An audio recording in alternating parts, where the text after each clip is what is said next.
Okay, 6 o'clock. Why don't we get started right on time here? Olivia, if you wouldn't mind calling the roll for tonight's meeting, please.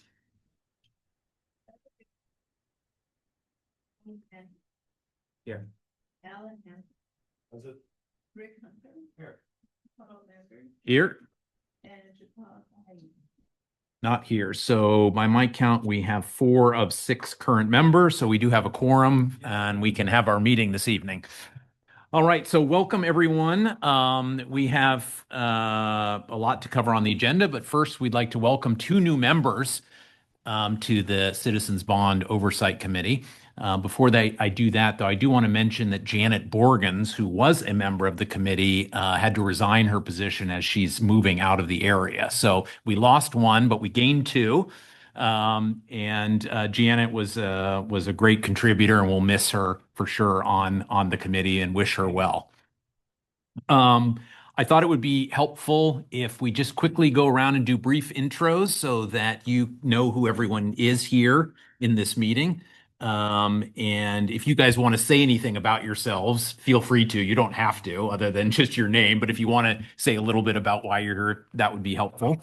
So I'm Carl Landers, chair of the committee. I've been on, I think, 5 years now. Next year, June will be my last, will be the end of my 6 years, because I think it's maximum of 3 terms.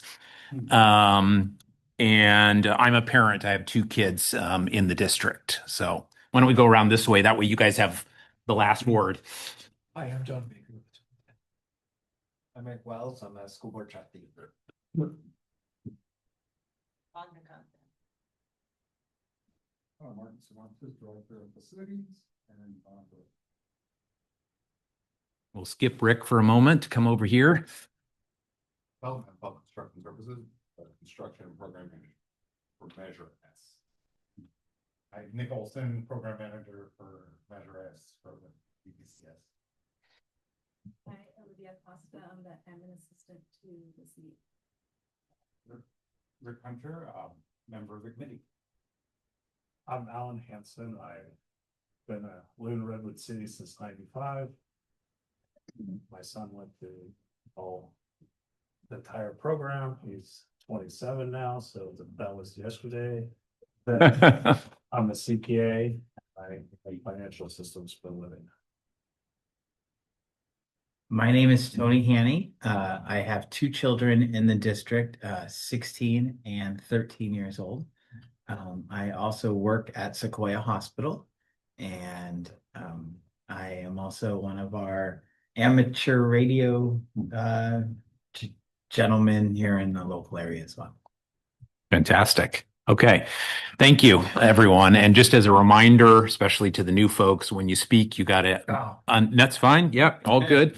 So that, I don't know if we have anyone on Zoom this evening, do we? Olivia, no, Jen didn't join. Okay. Rick, you didn't get to introduce yourself if you want to just say hello. Perfect. Great. Thank you, everyone. So we do have 2 other members who couldn't make it tonight, Jit Paul and Jen, and hopefully you'll get a chance to meet them at the next meeting.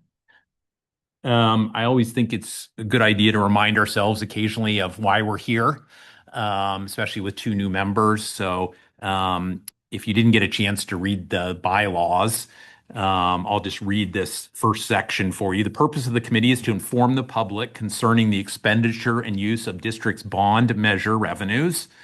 We actively review and report on the expenditure of taxpayer money for school construction in accordance with the voter-approved projects that are on the ballot measure.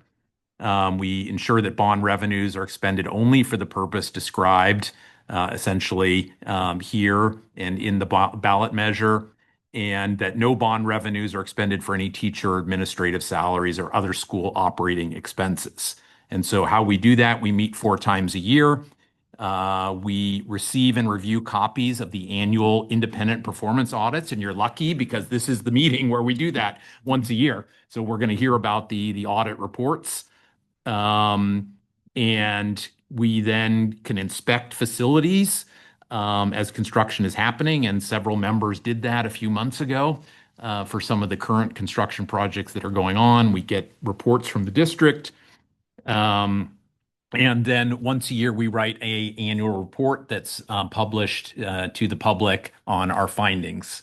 And so after receiving the audit reports, we have all the material we need to start working on the annual report for the previous fiscal year, the 24-25 fiscal year. So we'll talk more about that, but that's our one deliverable of the year other than the meetings. So any questions about? Nope. Okay, great. Well, let's jump into the agenda then. We have an agenda here. Does anyone have proposed changes to the agenda? All right, not hearing any. Can I get a motion to approve the agenda? So moved. Okay, Rick, thank you. A second? I second. All right, all in favor? Aye. Aye. Okay. Approved of the agenda. Great. We have always a section at the beginning of the meeting for public comment, and we also take public comment during any of the discussion items. I don't see anyone from the public tonight. Is there anyone online? No. Okay, so we will skip the public comment and move into section 4 of the agenda, which is the action section. We only have one item for action tonight that we'll be voting on, which is approving the minutes of the November 5th meeting, which seems so long ago now. But Rick and I were there. If you have any questions about the minutes, we'd be happy to answer them. Is there a motion to approve the minutes? I move to approve the November 5th, 2025 minutes. Okay, is there a second? I second. All right. Is there any, before we vote, does anyone have any discussion, questions, or edits to the minutes of the meeting, for the last meeting? And I just want to thank you, Olivia. The minutes it was a long meeting. There was a lot covered, and you really captured a lot of the detail in here. So thank you for that. Okay, with that, all in favor of approving the minutes from the November 5th meeting? Aye. Aye. Okay, all in favor, passed. Great, thank you very much. That takes us then into item 5 on the agenda, which is our discussion and information topics. So here the committee hears, gathers input, learns about reports, reviews the pre-work that was handed out. Feel free to ask any questions, clarifying. We're going to start with 5.1, which is the audit reports, the financial and performance audit reports for the 24-25 year. Nathan is here to present his findings. So welcome and thank you for coming this evening, Nathan. Oh, boy, yeah, thank you very much. Oh, all right, and Is your mic on? Make sure you hit the button with the person's There we go. head. There you go. Okay, thank you very much. And you got my presentation up very last minute that I was able to submit that as we in real time. Well, good evening, everyone. My name is Nathan Edelman with Eide Bailey. I am I don't need this, independent external auditor. So I guess there's no clicker, right? Next slide, please. So we'll talk about, I'm going to give you it's the 10,000-foot executive overview. And since you're a CBOC, and we can go into things in a lot more detail than I normally would if this was the full board. But really, I'll start with the end of the audit. The bottom line audit result is kind of what's on this slide here. There's a few things that we look at, and we'll talk about the scope of the audit in a minute. But excuse me. With respect to the accounting, there's a set of financial statements that's within the packet. Really, no audit findings with respect to that. Allowability, which is probably what this group is most interested in. Again, we'll talk about the scope in a second, but no audit findings with respect. Excuse me, no audit findings with respect to allowability, as in the performance audit. The performance audit, as well as the financial statement audit, is what we call a clean, or really it's an unmodified opinion. So, this is the audit result, the outcome that you want. And if you go to the next slide, thank you, Rick. Next slide is the scope of the audit. Oh, thank you. Oh.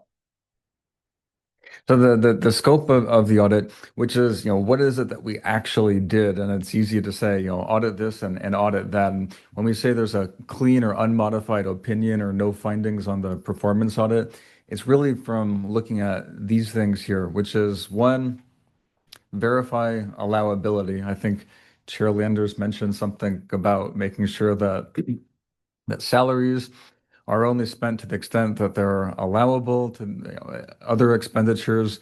There's a lot of restrictions in what these Prop 39 bonds can be spent on. And it's school facilities, it's basically construction. There's a little more narrowing of those within Prop 39 within the ballots, but the school districts spend a lot of money on teacher salaries, and that's something that is not part of the bond program. And so, really, the performance audit picks samples, asks questions, looks at the accounting records, and when I say pick samples, it's invoices, it's contracts, it's purchase orders, but the question is, are these things that are being funded by the bond program, are they allowable? Are they, is it construction? Is it something compatible? And similar with salaries, to the extent that there's any salaries charged to these bond programs, it does have to have a direct nexus to the bond program. So it's a really narrow kind of scope of what makes salaries allowable. And then internal controls, internal controls play into this. Internal controls are about kind of the signatures, the the review process along the way. And if there's issues with that, those are things that would be reported as in the audit as well. And usually internal control issues, probably a more formal, is deficiencies in internal control. That's if the auditor comes in and finds errors, finds things that are wrong. Because if for some reason, hypothetically, some unallowable expense, if we're doing the audit and we find teacher salaries are being charged to the bond program, it's a compliance issue. But that also means that something broke down during that process, which allowed that to happen. So we look at internal controls as well. Excuse me. Next slide, please. And then I kind of spoke about this, but the methodology and how we actually go about this in the performance audit, there's a set of accounting records, and Measure T and Measure S actually have their own separate accounting records. But the bond program, Measure T and Measure S, are separately accounted for from all of the district's, general operations. You kind of cropped out as if it's their own little companies. Measure T, Company 1, Measure S, Company 2. And so we get the accounting records, and it's like I said, it's pick samples, it's look at invoices and contracts and purchase orders, and really make sure that the things that are being charged to those accounting records line up with the source documents that we're looking at. And then for the salaries, we know exactly who is being funded by thank you, Olivia. Oh, two water bottles. But we know exactly who is being funded by the bond program, and it's make sure that these people are working in the facilities department, make sure that there's a direct nexus to the bond program. Next slide, please. Are you going to cover, Nathan, what the sampling rate was for the two audits in terms of invoices? And so I think it's in the report, but are you going to speak to that later, or do you want to speak to it now? I can talk about that. And you said, is it sampling? Yes. Yeah. So that's a good question. Auditors will not look at the entire population. And so we have the entire population, every item within the population, and you can think of an Excel sheet with lots of rows, lots of columns. Every item is equally likely to be selected. And we run these things through, in a way, I say fancy tools, but at the end of the day, it's mostly a randomness. There's some very large transactions, which the auditors would say they're too large to not look at. So we look at big things, and then it's kind of just shuffling up, and it's random selection of the remaining items in the population, such that the sample represents the population, and sometimes there's questions. What happens if you have exceptions?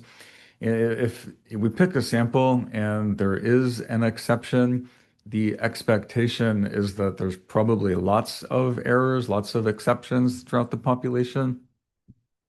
To some extent, there may be some additional sampling, but if we have errors, those get reported as audit findings because it would be unusual that the auditor has a random sample and just randomly picks the one item and there's zero other problems. That's odd. So through the sample, if there's any exceptions, those get reported as audit findings. So what was the sample rate for measure T and for measure S then? Do you recall offhand? I think for measure T, it was, I can go look, but I think you were over 90% because there weren't a ton of things to look at. Yeah, and I don't have those on the slides, and I believe within the report we do have I don't know what it is off the top of my head, but I do think there's a paragraph or sentence that says the percentage that we looked at. Yeah. And one of them, I think measure T is the older. Sometimes the way that these bond programs work, just depending on where they are in the life of the bond program, if there's a small number of transactions, if say there's 3 transactions, we might end up looking at nearly 100% or even 100%, as opposed to if there are 100 or 1,000 transactions, the sample rate typically would go down if you look at that in terms of kind of the percentage of transactions.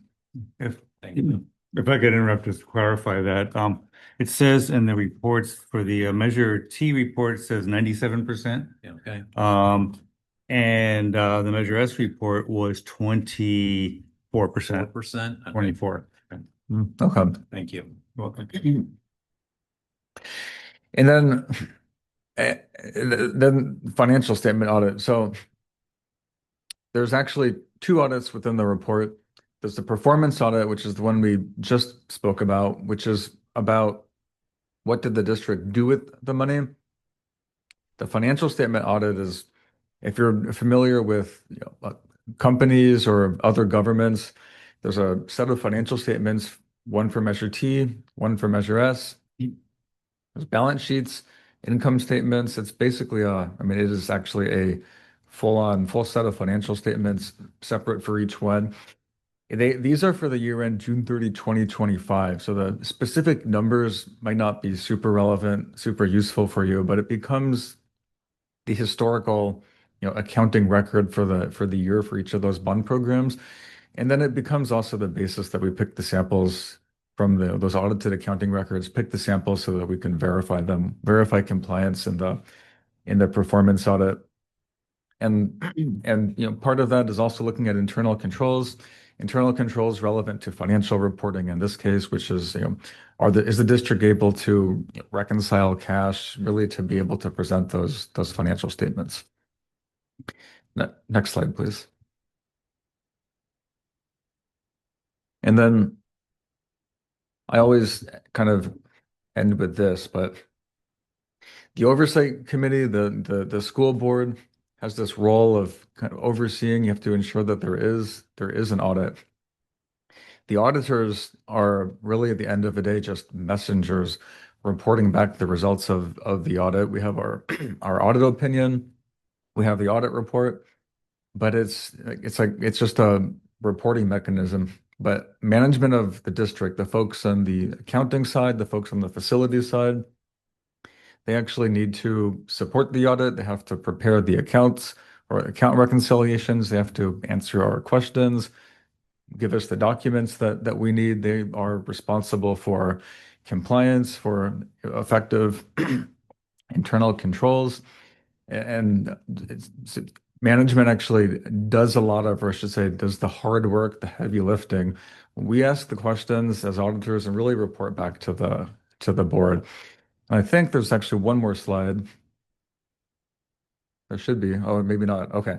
Well, the other thing that, yes, I don't have a slide for this, but the audit standards do require other communications, things that are beyond the financial statement opinion or the performance audit opinion. And there's a kind of a separate letter, but it talks about if there are disagreements, if the auditor has difficulties in conducting the audit, if there's kind of misstatements. And I'm, pleased to report, I guess I don't have a slide for it, but there were no such items. There's no disagreements. And in fact, the folks that we work with, the folks at the district, they are very cooperative. Like I said, the audit is an after the fact affirmation of the information that they already put together. They have to send out those confirmations, they have to answer the questions, and everyone was very supportive of working with the auditor so that we can get it done. And then the only last thing, the report in the packet is a draft report, and that's kind of intentional. The audit's finished, so there's nothing else to do. Since it's a draft, if there's feedback, if there's comments that comes from this group, we still have a path to make changes if necessary. Usually there's no changes, but the possibility exists. Assuming that nothing changes after this meeting, we would then proceed to just issue the report. So with that, I'll turn it over to the committee, and I'm happy to try to answer any questions as best I can. Thank you. Yeah, thanks for explaining the draft. I don't think we've previously seen the reports in draft state before when they came to the committee, so thanks for clarifying that. Any questions, comments for Nathan? I just have a general. Don't forget to unmute yourself. I just had a procedural question. So the district, I assume, pays your fee, correct? Or does that come out of? Yeah, there's contract is with the school district, with the district pays the fees for the auditor to work.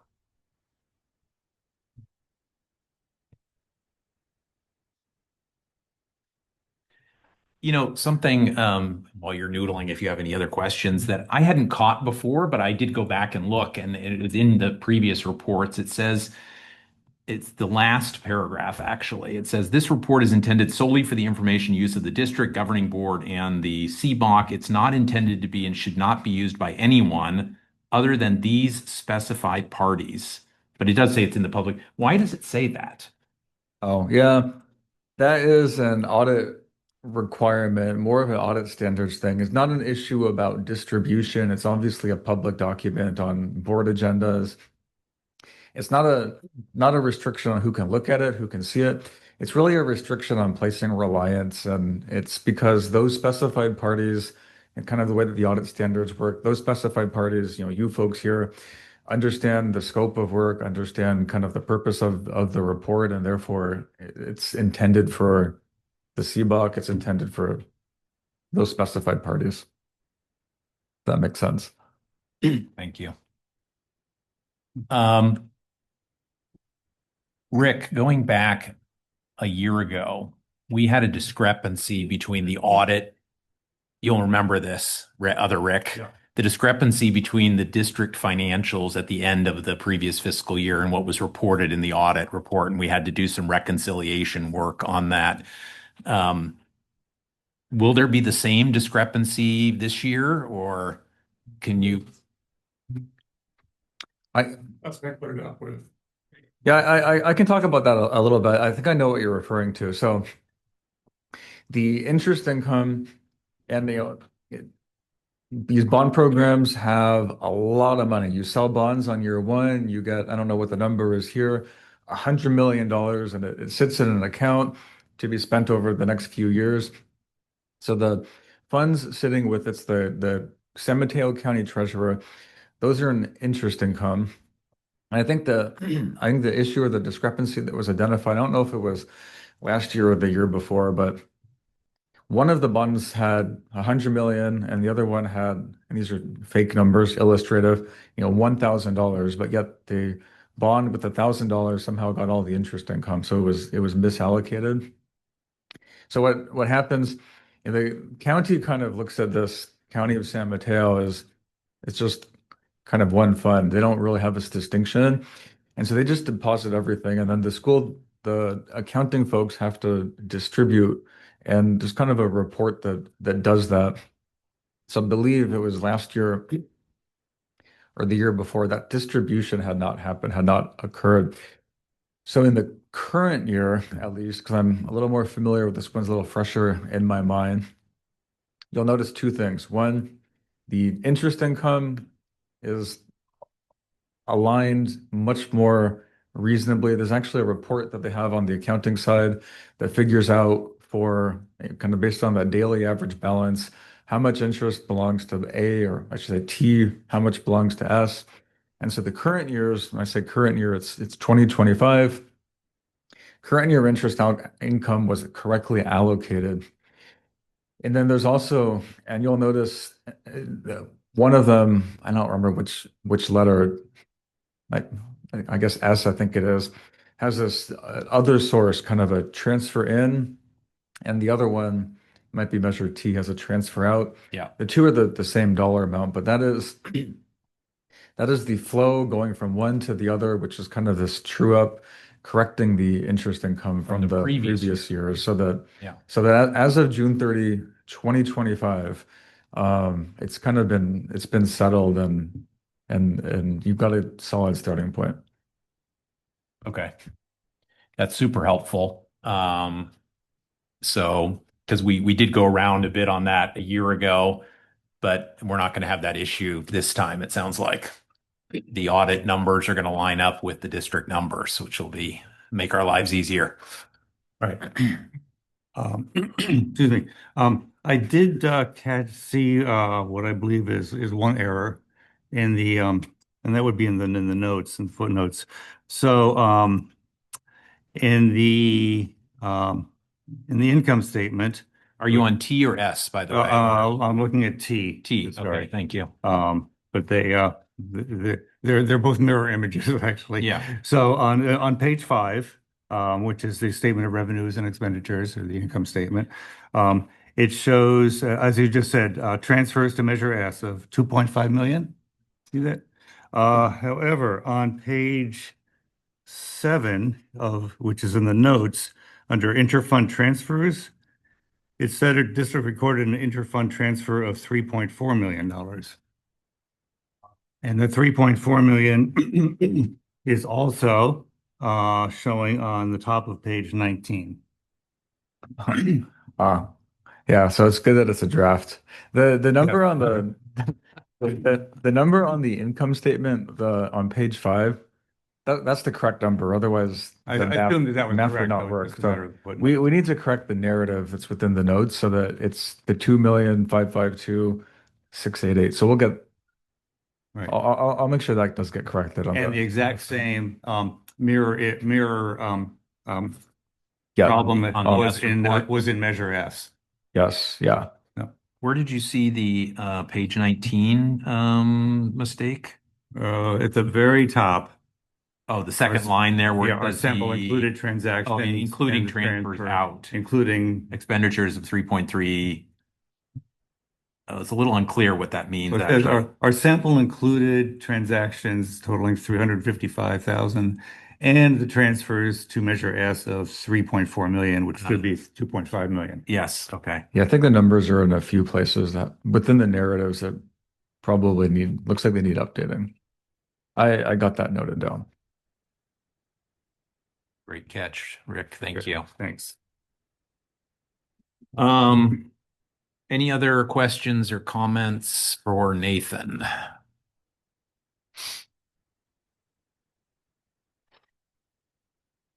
Yeah, just a question, and maybe it's more for Rick. And given that I'm relatively new, I think I've heard this asked and answered before, but I don't remember. It's just about encumbrances. There's a paragraph here about what encumbrances are. Page 7 Oh, yeah. of the footnotes. It's just more for my education and possibly for the 2 new members also. So it says encumbrances are liquidated when commitments are paid and all outstanding encumbrances lapse at June 30th. So I'm reading that to say that really this is for information, but those encumbrances have no impact on the financial statements because they're like defined down to 0 at the end of the year. Is that Is that true? Yeah, and then they would be reopened for the fall fiscal year meetings, so. Okay, so it's more of like just an internal a thing that you use to internally manage it. Just order $1 billion, we only use $800,000. Right. So nothing having to do with encumbrances would be included in these actual financials here. But Yeah, thank we you. could honestly probably remove that paragraph from the narrative and it'd probably make more sense. No, that's up to you. I just Yeah. wanted to make sure that I understood right that it's for our information, but it's not in the financials. Yeah, that's correct.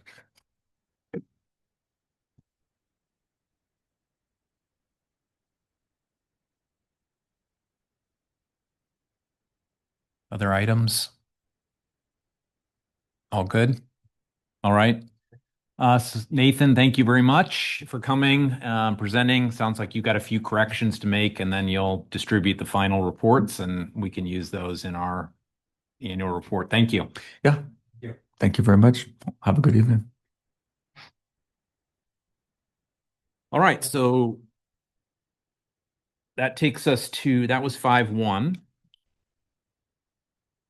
So our next agenda item is 5.2, which is the writing of the annual report for the 24-25 year. So once we have the final audit reports, we'll have the material we need to attach to the annual report, but it's time now to write the annual report. So this is an open discussion about how we want to approach that this year.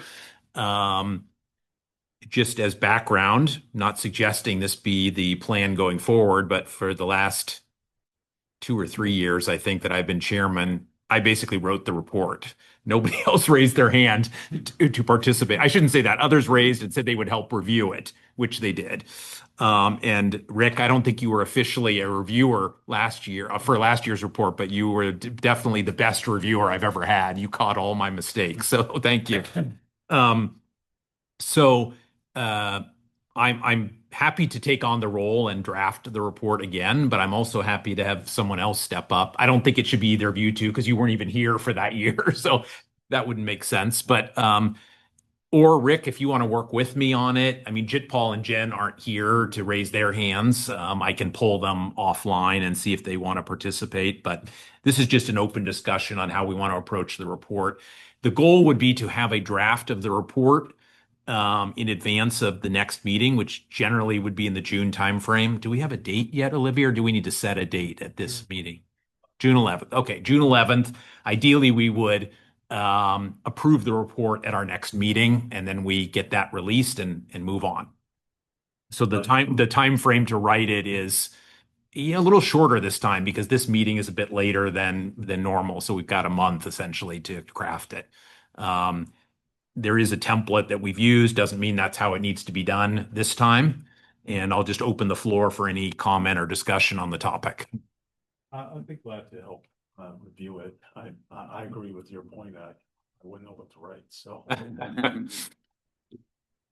Great, thank you for volunteering. I'm happy for you to do it again, and with our thanks for doing it. But I'm happy to Oh. work with you and or review, as would be most helpful. Okay. That's fine. So usually what I do then is I create a list of requests to the district because typically when we're reviewing here, as we will be later this evening, we're looking at a quarterly snapshot. But for the report, we're covering the annual period. So I usually have asked to the district, and Rick and team are always very helpful in producing attachments and summaries that go into the report. So after this meeting, I'll get that punch list off to Rick and team. It's really going to be up to you on how quick you can turn it around, Rick, those requests, so that I can author the report and have it ready for the next meeting. The goal, as I said, would be to distribute it in advance of the meeting. If you have a chance to review it, provide feedback. We can approve it at the next meeting. In the past, we have had some changes that come up at the approval meeting, and we've been able to say, hey, if we make these changes, is it approved? And we vote and everyone accepts it, we make the changes. So we don't have to wait for another quarter to approve the final report. So Okay, anything else on the report topic? All right. And this time next year, we can have the same conversation about the report for this year. Okay, so we're moving on to 5.3 now. This is so for the new folks, there's really these sections right here where we talk about Measure S and Measure T, really to get an update on what's happened in the project, in the bond, and ask as many questions as you want about what's going on, where are the projects, what's the status. We'll get into the actual financial reports that were handouts. You'll see those coming up.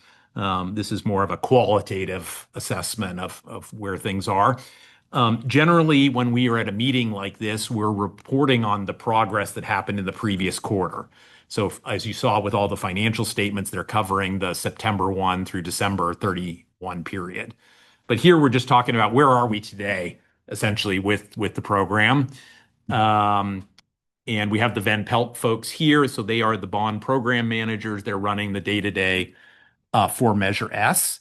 Measure T has a different bond program manager. And I don't know, Rick, are you going to give an update or Martin will give an update? Okay, on the Measure T piece. So you guys have got some prepared slides. It's your time and feel free to ask any questions. You're all new to this, or two of you are new, so feel free to ask away. Yeah, I'll go into a little more detail on scope. Numbers. So the first project I want to talk about was LED lighting and controls upgrade. So this was one of the first Measure S projects approved by the board. We are now 100% complete. We brought our notice of completion with the board on April 22nd. So the scope here, just for you guys, was we went through and upgraded every light fixture and control throughout the whole district, interior and exterior, to LED, and replaced the controls to timers, motion sensors, up to the new code. So including the district office, everything has been upgraded. We started this project last spring of 2024, and now the scope completed late February, and then we got through closeout. No change orders on this project, so this one is officially complete. The other thing that the board has committed to is upgrading HVAC throughout the district. So the general scope here is replacing any HVAC unit more than 20 years old and adding air conditioning into the classrooms, which the district previously did not have, at least for the majority of classrooms. So phase one was these 4 schools listed here. Construction started right after school got out last summer. We are 99% complete. We have just a little bit of programming and commissioning left. And with our commissioning contractor Siemens. So we're hoping to bring those completion on this next month, and this will be 100%. Yep. HVAC phase 2 is Clifford Kennedy and Orion. We took GMP, guaranteed maximum price, to the board last week, April 22nd. We already were under a contract with them for pre-construction services, including early procurement of equipment. So that's all been ordered. We're on track to start construction the day after school gets out. At Kennedy in particular, they will be there on Saturday. They'll be working 10-hour days, 6 days a week, most of the summer, to make sure that we're complete by the time students and staff return. We have additional consultant contracts that'll go to the board next month for our industrial hygienist. That actually went on the 22nd for testing. We'll take back a revision for monitoring, hazardous material removal monitoring. Our Division of State Architect Inspector, our special testing lab, and our commissioning agent. So we're set up nicely to start that construction, and we're on target. So also at the April 22nd meeting, the board approved phase 3 of the HVAC upgrades project for Henry Ford and Roy Cloud. So that is scheduled for construction summer of 2027. We have an RFP out right now for architectural services. We're hoping to bring that back in June to the board for approval so that we can start doing some pre-design investigation of those campuses over this summer. Is that the third and last phase or That are there is- for more? There are 3 district sites left, Garfield, McKinley, and North Star, and then there's the charter school sites left. Oh, so that's not the end of it then. Correct, yeah. So there'll be a 4th phase for sure, possibly a 5th, based on how much scope people have. Is there a reason only doing, you've gone from 4 schools to 3 schools to 2 schools each summer. Is there a reason? Well, phase 2 this summer, we did 3 schools because Kennedy is so big. It's the size of 2 schools, so it's the same scope. Phase 3, we recommended these 2 schools because we're still working on an implementation plan. And the remaining 3 schools, if we did work on those sites, would have some buildings being demolished. So we didn't want to upgrade HVAC in buildings that may be demolished. And that's it for current projects. How did the buildings that might get demolished be red tagged for that? And how do you?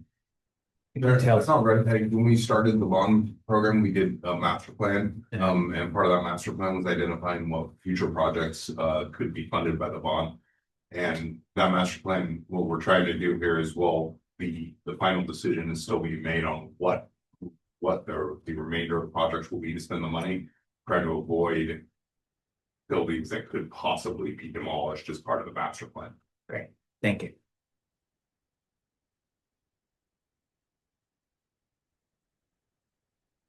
Back to the lighting project, you mentioned no change orders on that. So was every dollar originally bid was spent?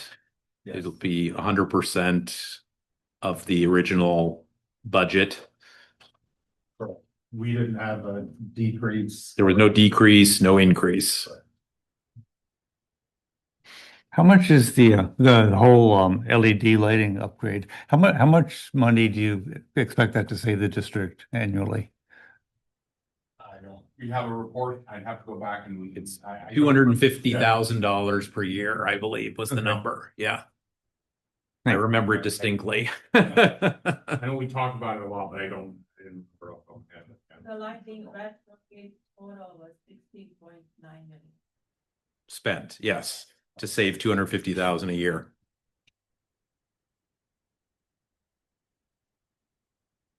Okay, any other questions on the measure? So maybe for the benefit of the committee, what's happening? Martin, I don't know if you want to speak to this about planning for new projects. Where there has been some development because a plan did go to the board and then it was postponed. So just in general, like where are we on the planning for new projects to come into Measure S? So we're still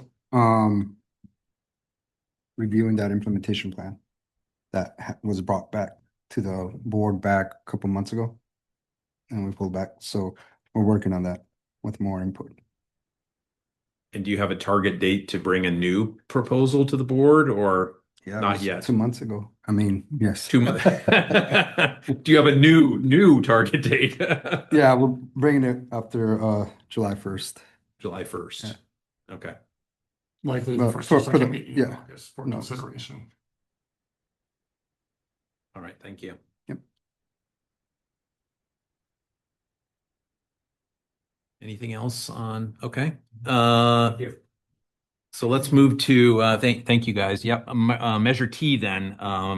Martin, you're going to give us an update on maybe just give a little background on where we are on Measure T for the new folks, because that's the bond that's wrapping up essentially. Yeah, so Measure T, what we're wrapping up right now is the solar project, phase 2.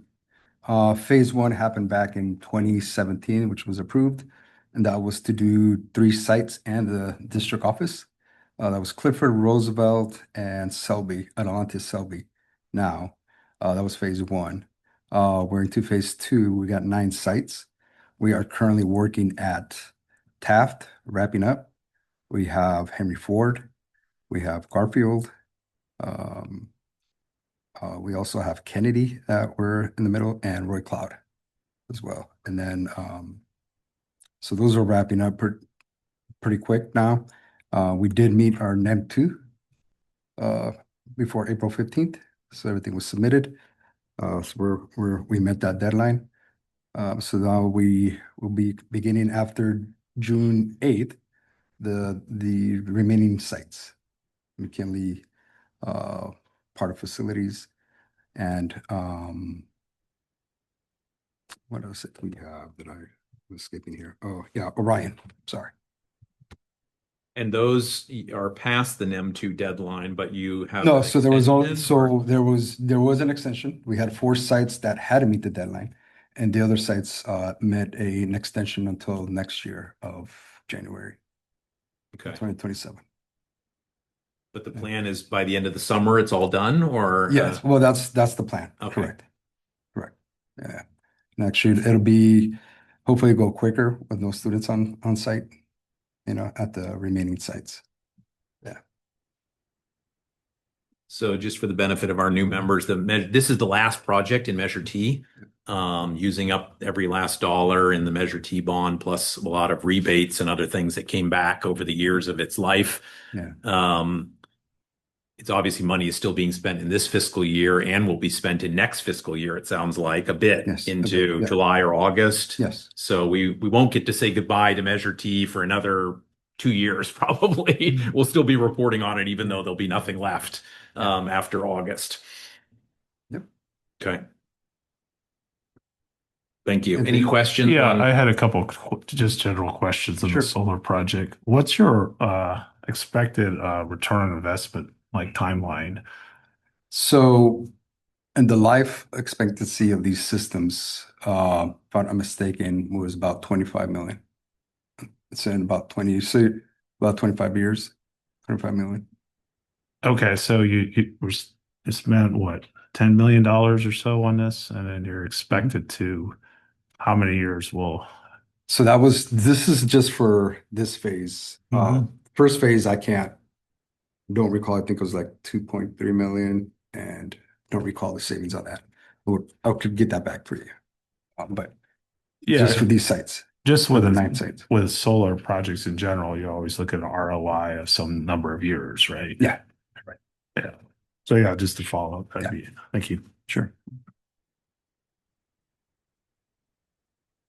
I think the goal, if I recall, was to be 100% covered by solar Correct. energy for the district's electricity Correct. consumption. Is that right? That's That was the sizing that was Yeah. done? correct. Okay, including all the air conditioning that's going in? Yes, that's in play too. All right, anything else on Measure T status? All right. Oh, yeah. The schools that have had solar panels implemented Mhm. and the air conditioning also implemented, are there schools that have that functioning currently? Yes. And are they running 100% on solar and So it varies, right, with the weather, but yeah, 95, 98%. Okay. Yeah. It flexes.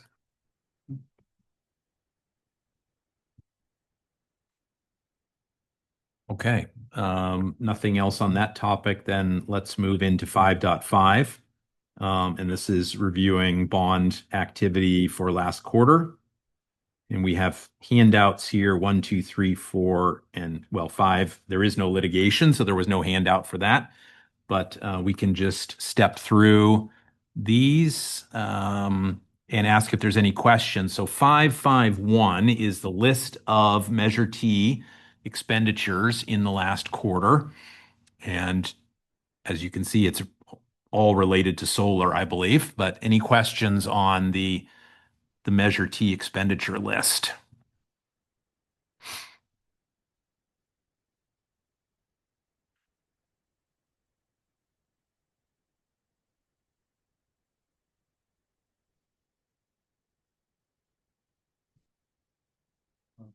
I just have kind of, maybe it's a nerdy accounting book with like a 2 CPAs up here. There we go. So those things add up to about 1.2 million, close to 1.3. And in the annual report, the draft annual report that we just saw, it looked like there was a balance left of 1.1. So are we, if we're spending more than was in that balance, where do we take that money from?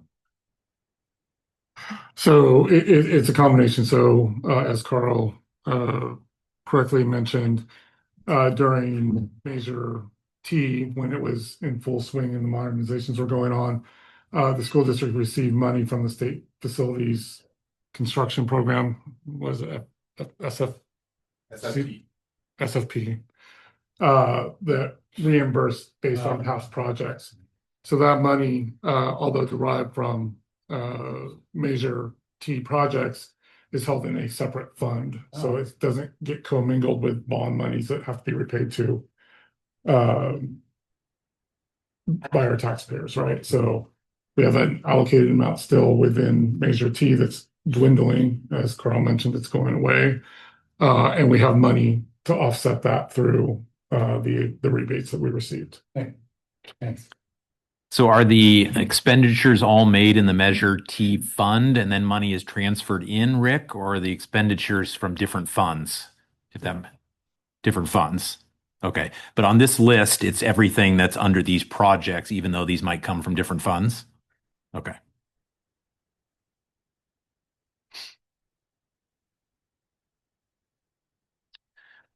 All right. Other questions on that one? Otherwise, we can move to the other 551, which is the Measure S list.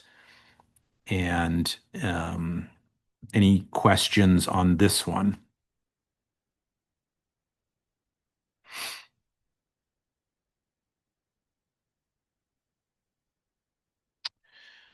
I will start.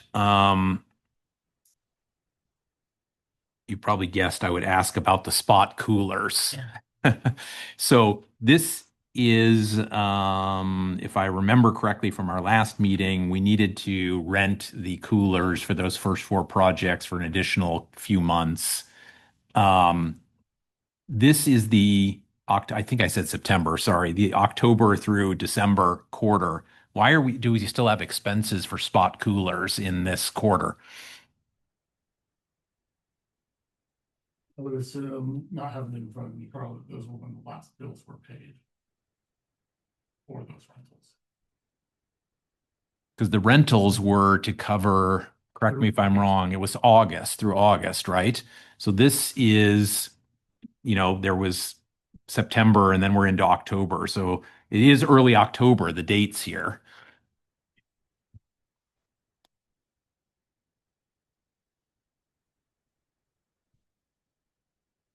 But the board approved the rental long before October, right? It was approved back in, was it May, I think? Didn't you ask for the approval for the extension of the rentals? Your bill in September, and then you have 30 days to pay it. And so your bills would go out the door. Your bills would go out the door early October. If the bill came in on time, and I don't know. I have to go back and look. Okay, so there is one set of, looks like 1, 2, 3, 4, 5, 6 charges on October 2nd, which makes total sense, what you just said. But then they show up again. I'm looking for them here. I think. The October 2nd, October 6th. Oh, maybe you're right. Is it up at the top there? Yeah. Okay. Yeah. So, and you're suggesting that because we have, for example, Taft at 12,000 on October 2nd, and then we see Taft again for 15,000 on October 6th. Slightly lagging bills. Yeah, because I think we used them through October and they picked them up in September to return them, and then we got the bills after that. Through August, I mean. Yeah, August. Okay. All right, and maybe this is a good time also to address, we had an action from the last meeting. Let's see, where did I put my notes here? about the cooler, you may remember this. I think I reminded you, Rick, on this. So just as background to catch the committee up, there was, when the HVAC project was originally initiated, there was money spent to acquire temporary cooling for all the classrooms. For the first 4 schools that were going to be done that next summer, they were rented. For all the other schools, they were purchased as an asset because they were going to be needed for multiple years. So the board approved the initial rental cost, which was accounted for as a operating expense because it was not a capital asset acquisition. It was a rental of air conditioning. Then the rental was extended for 3 months because construction took a bit longer than expected, and you wanted to have the air conditioning, the temporary air conditioning when kids came back to school, which makes total sense.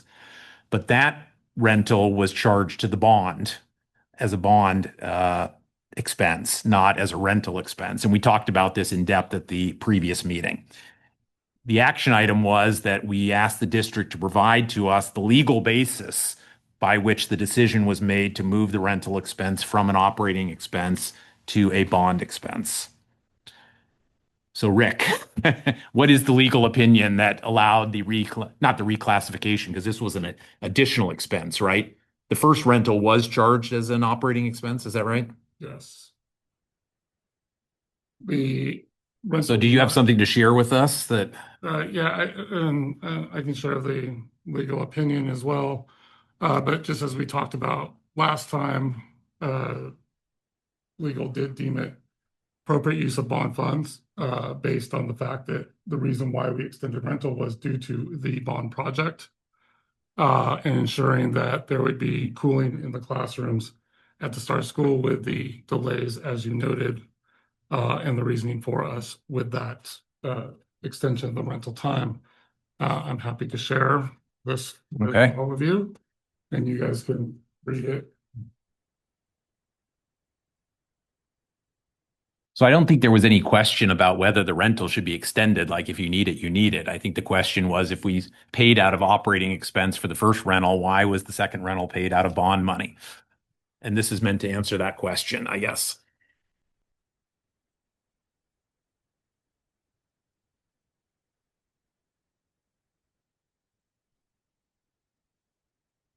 Thank you.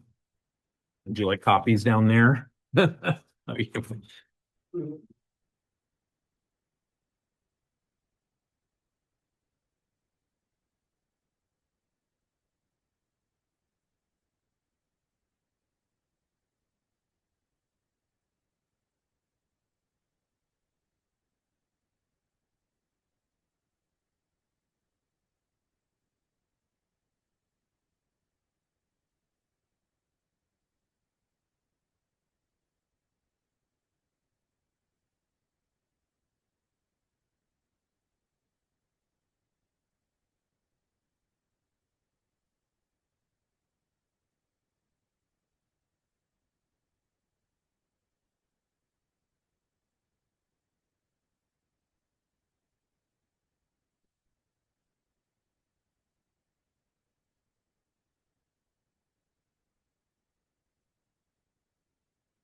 So I guess the nut of it comes down to ancillary work that the school district would not be required to undertake or to fund, but for the existence of the construction project. That seems to be the nut of it. That if I were to interpret this, it basically says we rented the coolers, then we started a construction project paid for with bond money. And because that construction project ran longer than expected, we needed to continue to rent these air conditioning units. And so the continued rental, as opposed to the initial rental, was only due to the fact that construction was delayed. And thus, it's a legitimate bond expense. I mean, that's how I'm interpreting this.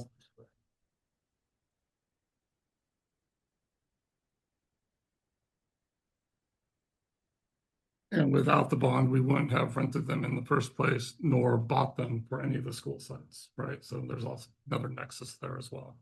Well, but the initial rental was paid for out of operating expense. It was not a bond expense because it was not required for construction, correct?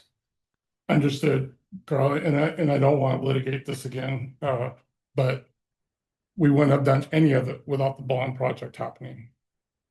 Right, we would not have rented air conditioning units for those 4 sites without the construction project to implement air conditioning at those 4 sites in the summer. It wouldn't have happened. But So we, why didn't you charge the initial rental to the bond then? based on feedback we received, we went a different route.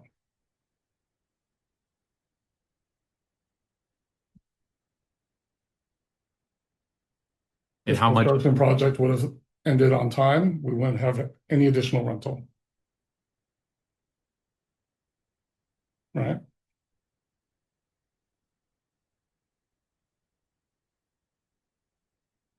Okay. Any questions on this from the?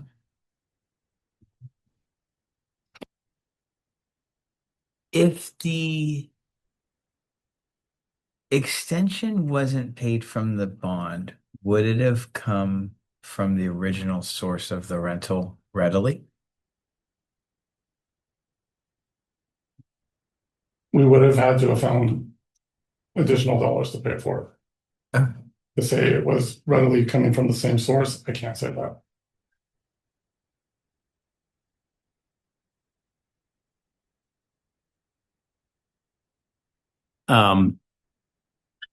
Is there, so this summer I'm moving on from this topic, but it's related. So this summer there are 3 sites, right, that have whatever 200 of these purchased units in them that will obviously be obsolete once you've done the project and put in air conditioning.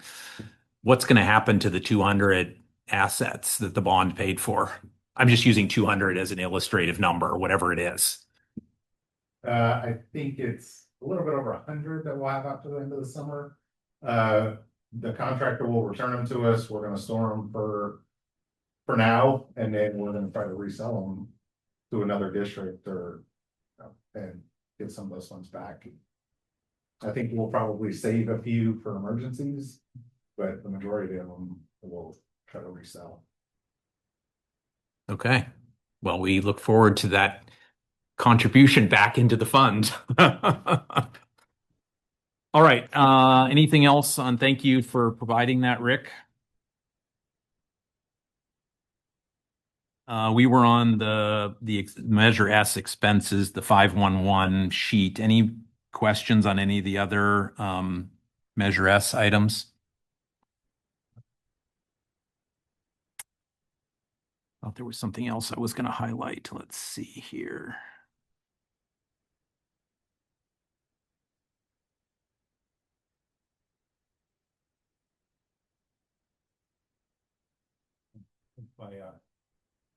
Cursor happens to be on it here. What's an industrial hygienist? What do they do? There's a hazardous material in a building, oftentimes in schools and older buildings, so things like asbestos and lead paint that are in the building. So when you remove that, when you're doing a construction project, you have to have a certified industrial hygienist observe and monitor to make sure that the removal's being done legally, and then there's none of that material is escaping. Good answer. Makes a lot of sense. Thanks. I had a question on, there's $6,500 in change for banking services retention. What is that? Yeah, as part of construction projects. Okay. Sorry, am I not? I apologize. As part of construction projects, we hold 5% retention from contractors. So when we get to the end of the project, we have some money to properly motivate people to finish and come back if there's any issues with the building and so forth.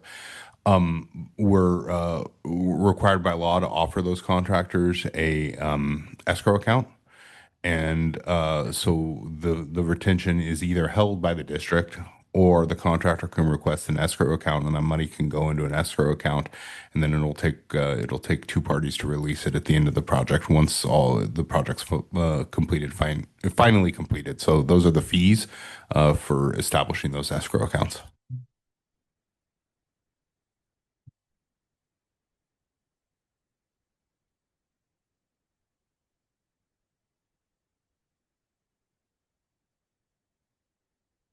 All right, anything else on this stock? If not, great, let's move on to my agenda here. That concludes 551. 552 then will be your change orders in the period. Any questions on the Measure T, Measure S change orders?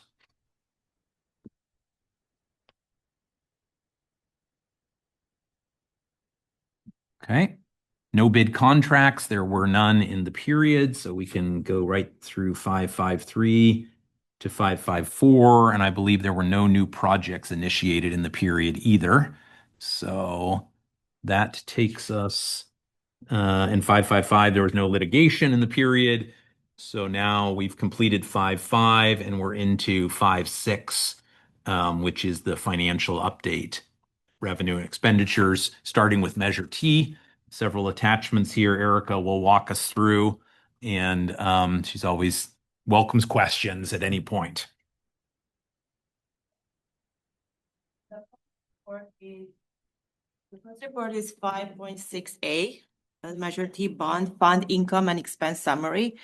This is an actual report and it shows the cumulative expenditures from the beginning of the bond program until December 31st, 2025.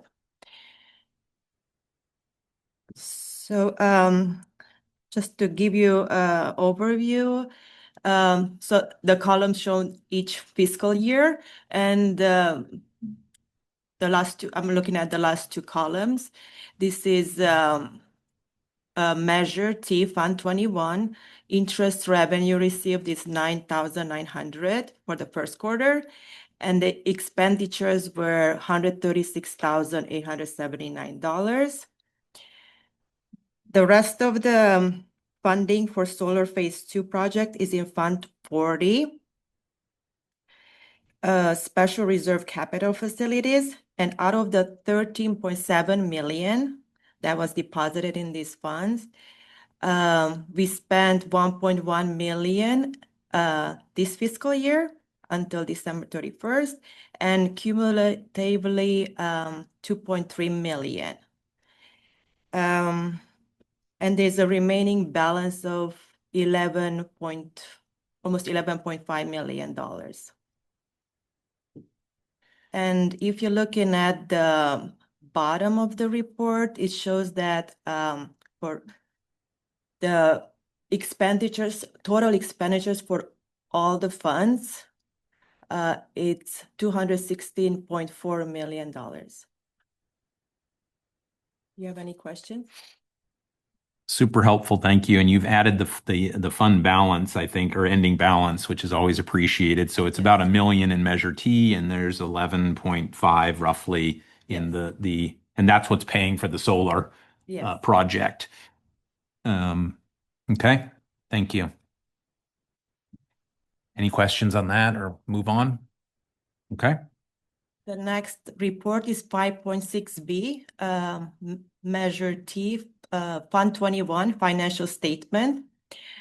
I included this report from the district's financial system, Frontline ERP, as a supporting document for the previous report presentation to show that the revenue deposited was $9,900 deposited, and the actual expenditures $136,879. Any question on this? How are you deciding what to take out of T versus whatever the other fund was? This is Fund 21, and 21. then I just run a report for Fund 40, the solar, just for the solar project. Okay, but the only project that's happening for T now is the solar project, right? Some of the expenditures are still in Fund 21, but some of the expenditures are charged under Fund 40. Right. Yes. But how do you decide which to take out of 21 versus 40? Now it's fund, there were some encumbrances, multi-year encumbrances that for instance, the program management, I just left it in Fund 21. Haven't changed it to Fund 40. Fund 40 has, for instance, the halt construction charges. The new the new POs that I opened up in Fund 40. Okay. Primarily, it's for program management at this point, and then we'll look at closing out the remainder of those dollars over the course of this year, as that is fully expended. And will Cumming, is it? I want to call them by their old name, but are they contracted through the end of the solar project or through the end of the next fiscal year, or how does that? At this point, through December. Through December, and you expect to be fully wrapped up by December, and okay. Okay. All right, thank you. The next report is 5.6C. This is the same report I ran for Fund 40 to show you the actuals for that account, $1.1 million. Thank you. The next report is 5.6D. This is the bond program accountability system report. This is a cumulative report as of December 31st, 2025. And summarizes projects, budgets, and expenditures across all projects. The total budget, if this is an 8 pages report, if you go see the last page, the total budget is $228.8 million. And the only change to this budget is the second interest revenue entered, the second quarter interest revenue entered. And then the remaining budget is the $12 million that actually ties back to my report, to the 5.6A report. I probably ask you this every time, but why is there money still sitting in these old projects? There's, 27,000 here and 5,000 there, and the like Clifford, those are they were some prepaid expenditures. We paid those years, but they are across 10 years. They were like green lots, software that we have to expense them every year. And you will see it. This was the 7th year posted, but then it's going to be 3 more years. You will see. so these are expenses at that site, like a software license for 10 years that you have to allocate some budget to pay for 10 years. And we're in the 7th year of paying them. Yes, we had it allocated. I just have to recognize it in the current year, each year. Okay. And what happens when the Measure T fund is closed? Where will the years 9 and 10 be paid from? Or is this thing going to stay open until that 10-year period is up? So you want to?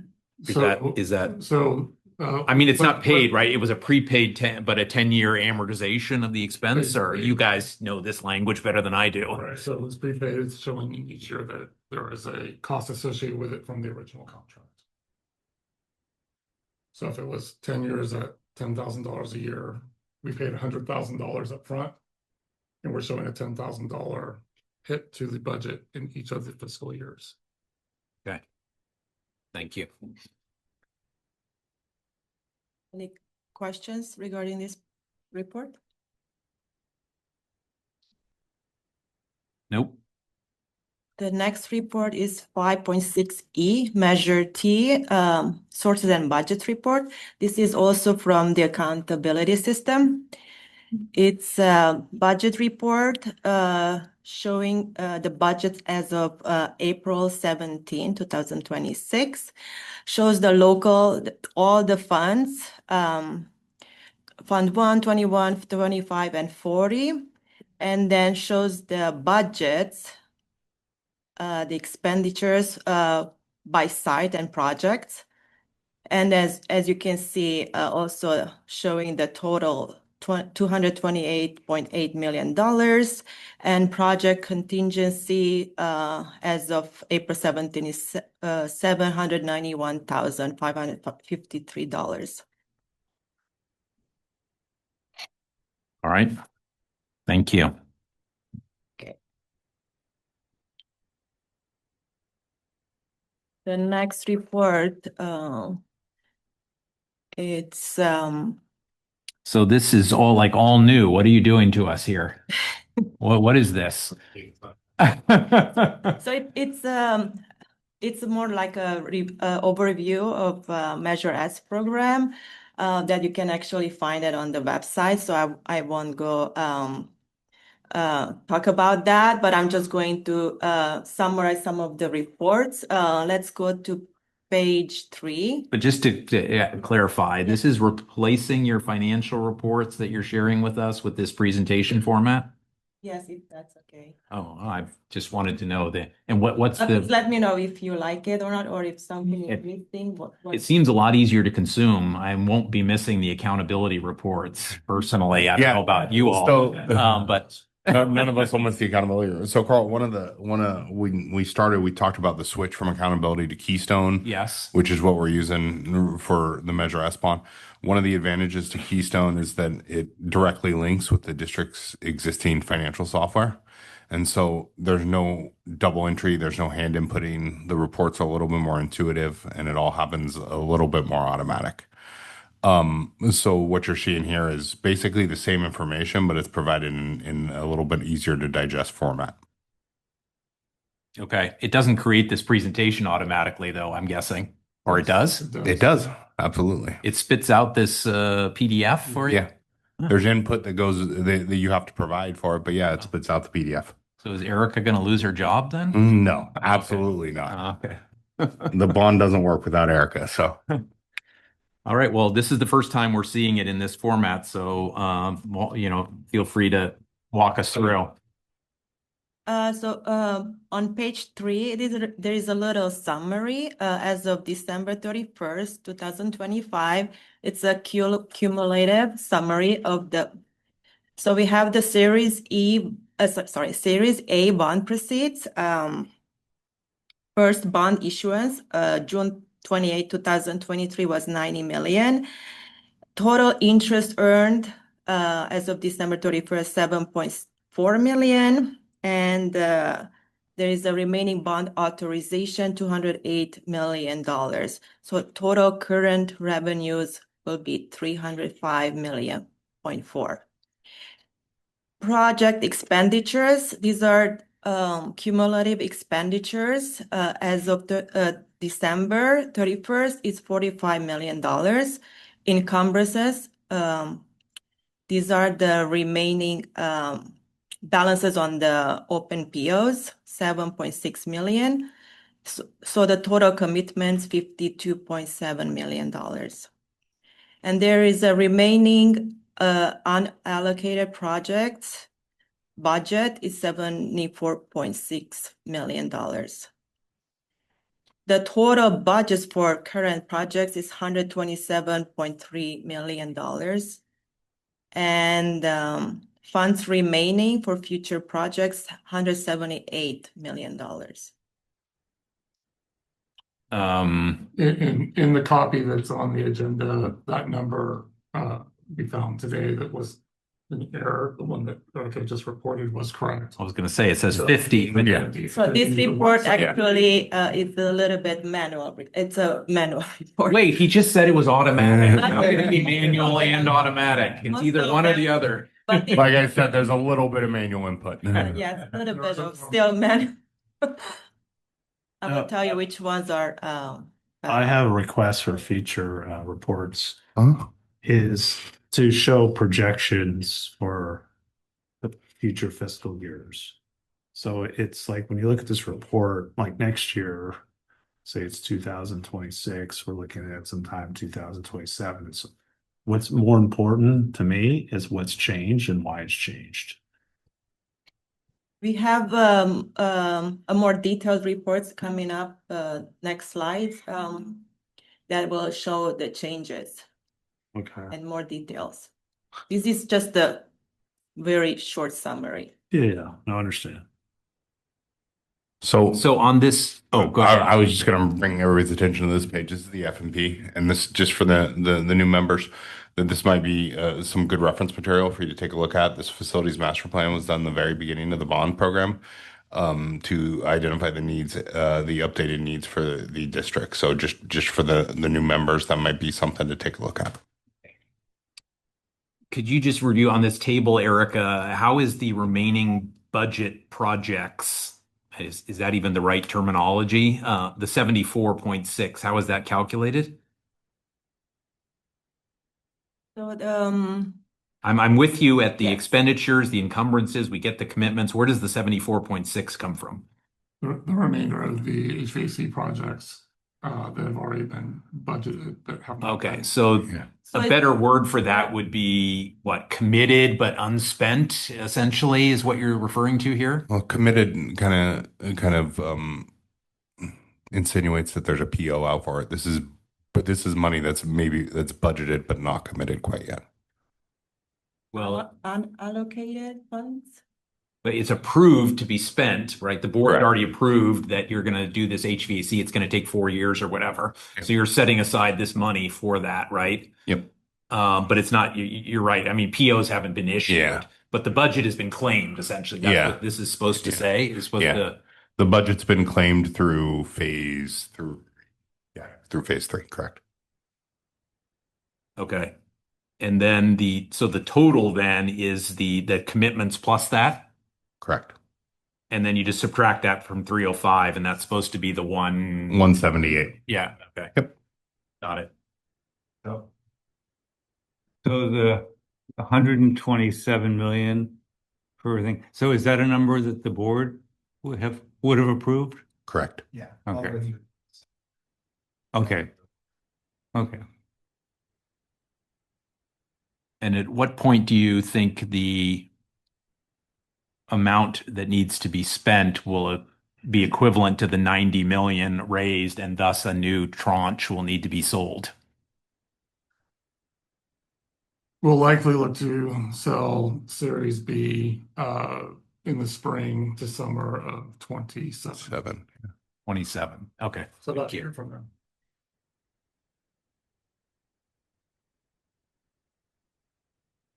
All right, then there's the facilities master plan you referred to. Thank you for the reference to that.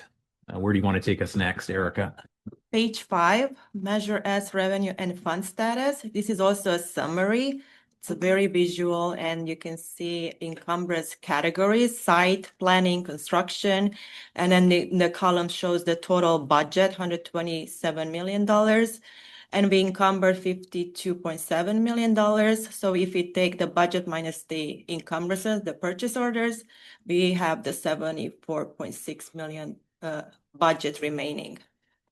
And then you can see total budget and then revenue received 77%, 41% encumbered, and 59% remaining budget.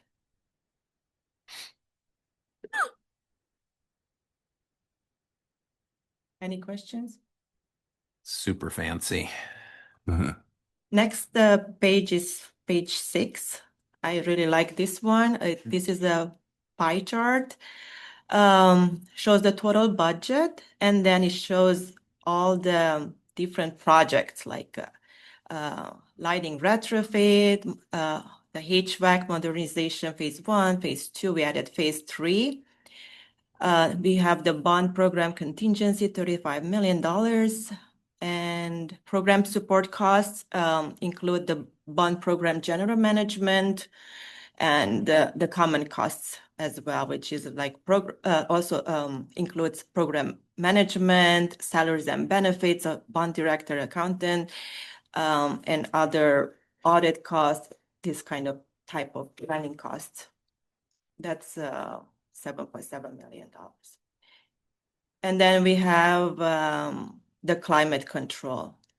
Yeah, I hadn't seen that before. What is that project? And is that something different from the HVAC modernization project? Yeah, that was the installation of the temporary units, and it was some of the miscellaneous climate control that happened Martin, if you can help me remember, it's the blinds, the roller shade, Shades, and the then some tinting. window tinting, window films, and like I said, the installation of the temp HVAC units as well. And the purchase of them as well is in there, or? Okay. All right, thank you for that clarification. So again, the budget is what the board has approved to spend out of the 300 million. That's the 127 that you're working from. Got it. Okay. The next report is measure as summary by site. This one shows each site and how much is the budget for each site, how much we encumbered, expenditures, and remaining balances. So my question here was, you mentioned that this phase 4 has not been budgeted, correct, or approved by the board? But is it in here or not in here? No, it's not. It's not in here. So if you, what school would be in that phase 4, for example? Nick. McKinley, I thought you said was in phase 4? Bill McKinley, North Star. So why does McKinley have 1.5 million in the budget? Because this also has the temp units. This is everything that's been spent under Measure S. Okay. So this has the temp units, the lighting project, any of the climate control projects also included in it. All right. So each of these schools will look more like 8 or 10 million when you put the HVAC in? Plus or minus rough, depending on the size. Some of the schools are a fair significant size, less from size. But yeah, when you put that money in, it'll eventually get closer to balancing out. Thank you.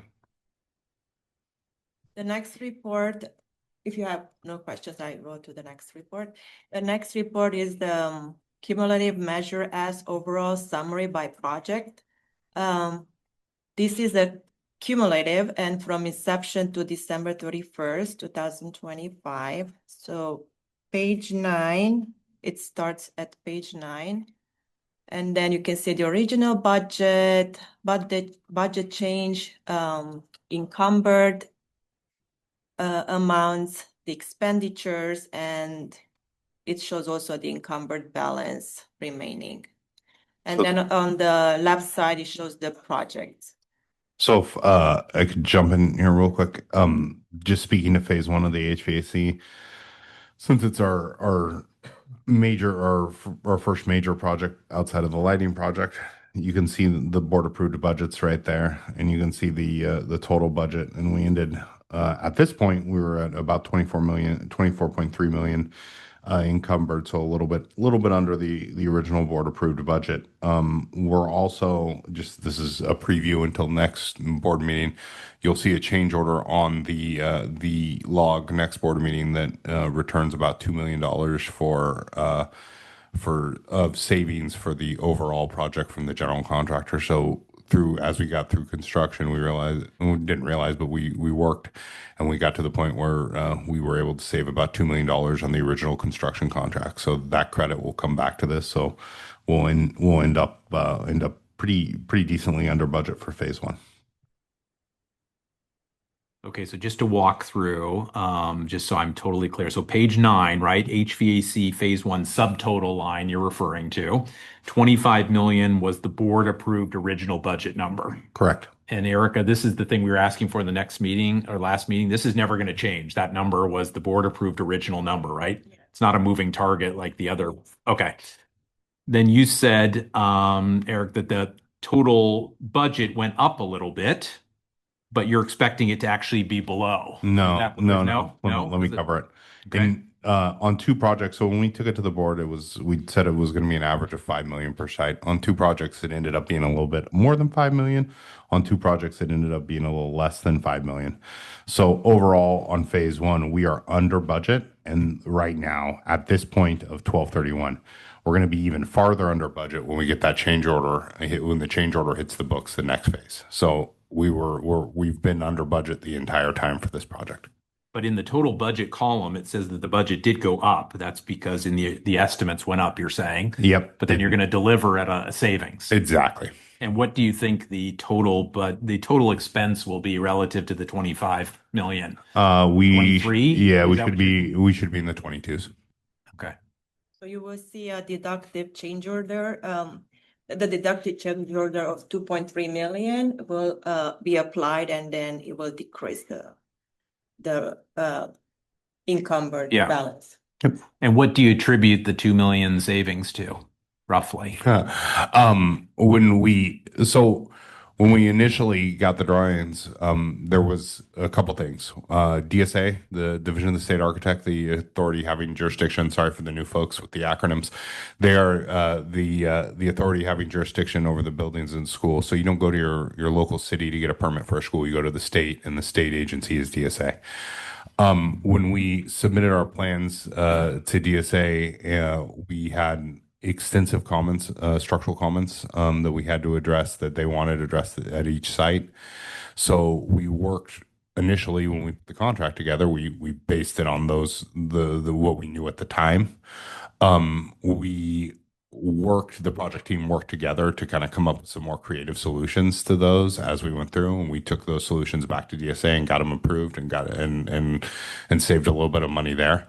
The project also had a contingency for the installation of the temp ACs, and part of that money, part of that contingency as we got into each classroom. So it's a unique project, right? Installing a temp AC in each classroom. We're not going to be able to walk every single classroom and figure out exactly how we're going to do it each way beforehand.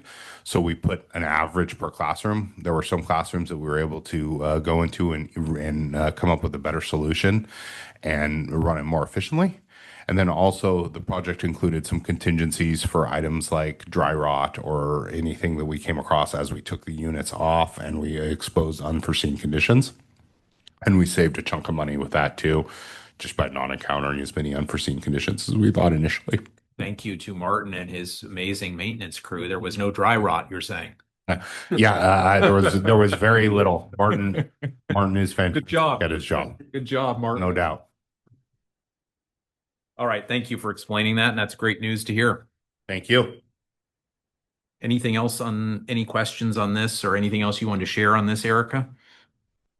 No, I will go to, Can I say something though? Yes, Just yeah. for our new members, we're talking about a deductive change order that's going to come to the board in May. Actually was. It was approved in February. It just hasn't. Yeah. Sorry. Yep. It's better than I thought. the next report is on page 11, measure as encumbrance, summary by project. Can I pause you just for 1 sec? I'm sorry, something else caught my eye. So HVAC phase 2, you're budgeting more per school. Is this just because costs are going up every year? Yeah, and it's something that we're going to have to talk to the board about as we bring these HVAC projects. They're going to be more. Costs are going up every year. We set aside the $35 million to help pay for escalation. I mean, we all know current events as we go to fill up our pump, and that drives everything in the construction industry from trucking to materials to everything. So the costs are going up at a pretty good pace right now. So it's definitely you're going to see every year that they are going to be going up. And we're going to be fighting that battle the entire bond program. And like I said, that's why we set aside that $35 million for the program contingency to help cover some of the costs of escalation as we go through the program. If I could add, there was also a code change from phase 1 to phase 2 that required some additional demo framing mechanical equipment that we didn't have in phase There goes our 2 million. Yeah, I mean, there's no doubt. I mean, we laugh about it, but yeah, you're absolutely right that it's going to get spent. It's going to go through this project and it's going to get spent between that. So can you talk about phase 3, because the costs are almost double now? If you were originally budgeting 5 million a school, now it's almost 10 million by the time you get to phase 3. Yep. You're absolutely right. And I'll let Nick talk a little bit about some unique situations of both of those schools. So for phase 3, we based it on the numbers we were getting from contractors for phase 2 with a little bit of escalation. And so it's actually 7.5 construction per school that we brought to the board. And then we always put a 25% soft cost on that, which we're right now a little bit under for phase 1. And we expect to be under for phase 2. But that's always part of the total project cost. So we're tacking on that about 6.5%, 7% to each phase right now.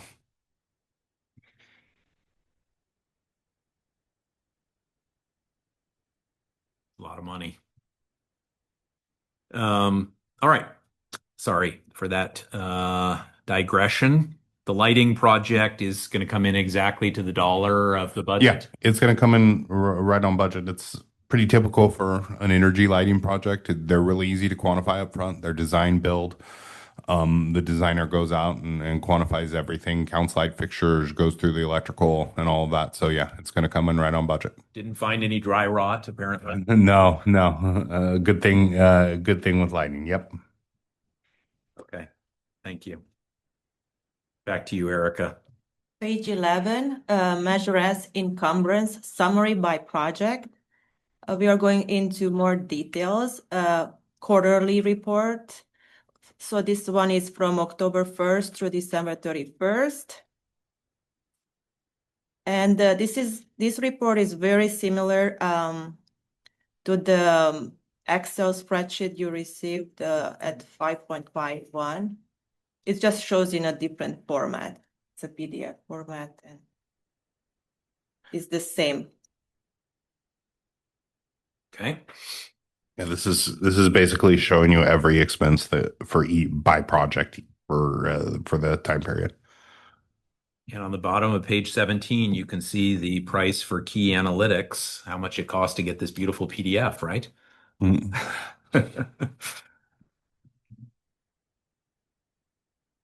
Okay. All right. I know this may be, it's a bit of a sensitive topic with you guys sitting here, but we're spending $200,000 a month, right, on your services, but we're not really doing the big projects yet. Do we need $200,000 a month of your services? So yeah, I get it. I mean, I mean it in the, No, I'm just asking it's a- as the taxpayer's representative here, because if we were building 4 buildings, we need all your help. It's a fair question. It's a common way that districts try to put out their RFPs is for a lump sum for the entire bond program, and it gives us a straight line, the straight line fee. I mean, it can ebb and flow, but that's how our proposal was written at the time. Was a straight line fee. We will charge you this much per month, regardless of how many projects are going, or how many projects. So when you have 10 projects going, they'll be the same. It'll be the same amount per month. And how long was the engagement for? Do you recall? I forget off the top of my head. I'd have to go back and look at my contract. Rick, I don't know. Do you remember? Was it 5 years? Yeah. 5 years. Yeah. Okay, thank you.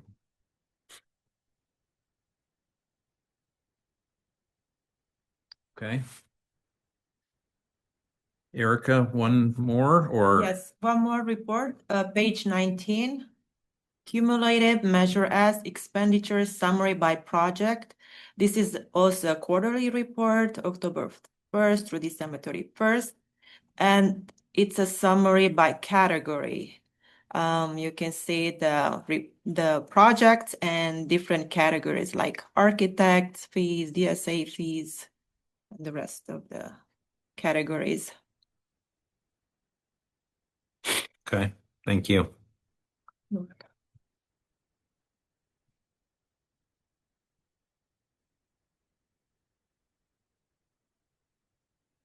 Okay, any final questions on this section? Alan, you had a request, was it addressed, or is there something that you would like to see from the district that you're not seeing? Well, it would just be like, when we have the top of this, particularly report, you have like this measure bond summary, this is on page 3. It'd be helpful just to see what, when you do a period of time reporting, what do you project in the future periods? What's so important, in my opinion, to see like what's changed from the original projection to what actually happens. That makes sense. So just add a couple columns here. Okay. Can you produce this for last fiscal year? because we need that for the bond, for the annual report. Just this summary? Or everything? I think you need. This package, The packet. Yeah. this thing. Is it easy enough to Yes. change the date range and press go? Yes, we can work on that. Beautiful. What an amazing. This is. Unfortunately, we'll need the same thing for Measure T, and it probably won't be quite as easy for you. Okay. All right. I like the new format. It's much more accessible. Yeah, much easier to consume. Thank you. All right, that was 5-6. So we're now at 5-7. Thank you. There's the date, June 11th. Does anyone have an issue with June 11th for the next meeting? Check your calendars. Okay.